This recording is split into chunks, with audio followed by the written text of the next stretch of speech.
Salut à tous les amis, bienvenue sur la chaîne Chou Barbecue. Aujourd'hui, on va parler du fumage du fromage. Donc là, comme vous le voyez, j'ai trois fromages différents, de la raclette, de l'emmental de Savoie et du comté du Jura les amis. Vraiment trois bons produits qu'on va passer au fumoir. Ça va être une vidéo assez rapide, c'est vraiment très simple de fumer du fromage, mais il faut avoir quelques bases évidemment. On va déjà poser notre raclette sur la grille du haut. Je vais essayer de la faire tenir droite comme ceci. Ce serait vraiment bien. Évidemment les amis, je le répète assez souvent dans mes vidéos. Bon, je vais le mettre comme ça en fait. Donc comme je disais, je le répète assez souvent dans mes vidéos. Il faut avoir des grilles super propres, que ce soit pour le barbecue et pour le fumage encore plus propre je pense.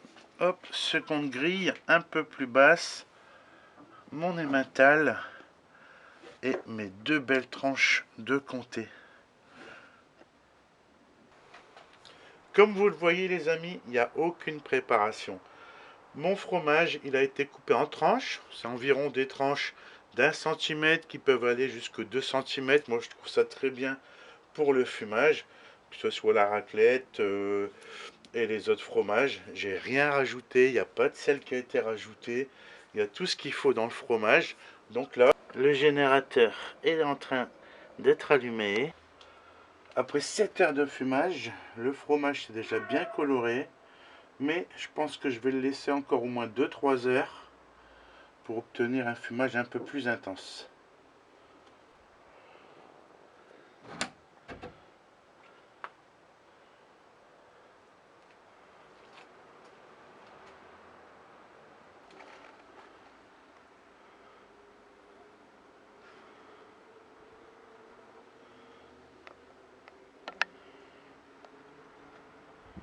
Voilà les amis, après 9 heures de fumage, j'ai vraiment un fromage parfait. Regardez-moi cette belle couleur.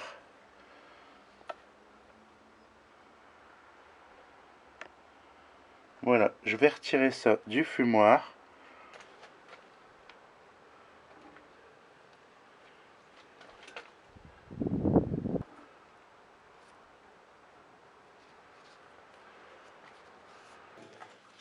On va passer maintenant à la dernière étape qui est très importante dans le fumage.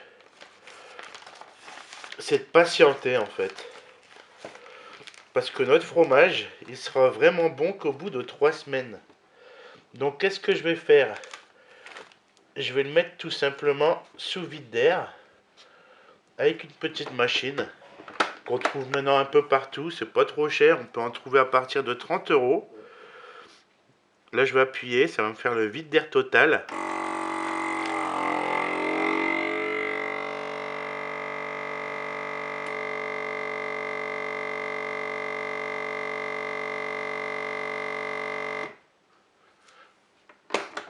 Voilà, regardez. Et là, je vais attendre 3 semaines. Je vais le remettre au frigidaire. Et dans 3 semaines, on pourra passer à la dégustation. C'est très important d'attendre.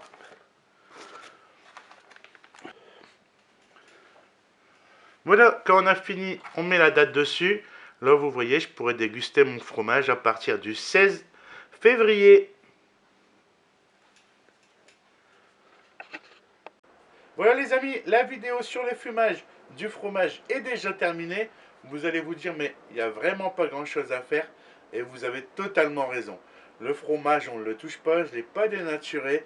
On va juste le passer dans le fumoir. Il y aura évidemment quelques petites choses à respecter. Au niveau de la température, dans le fumoir, il faut qu'on respecte entre 13 et 25 degrés. C'est vraiment des températures idéales. Quand c'est en dessous, le fumage ne va pas être top.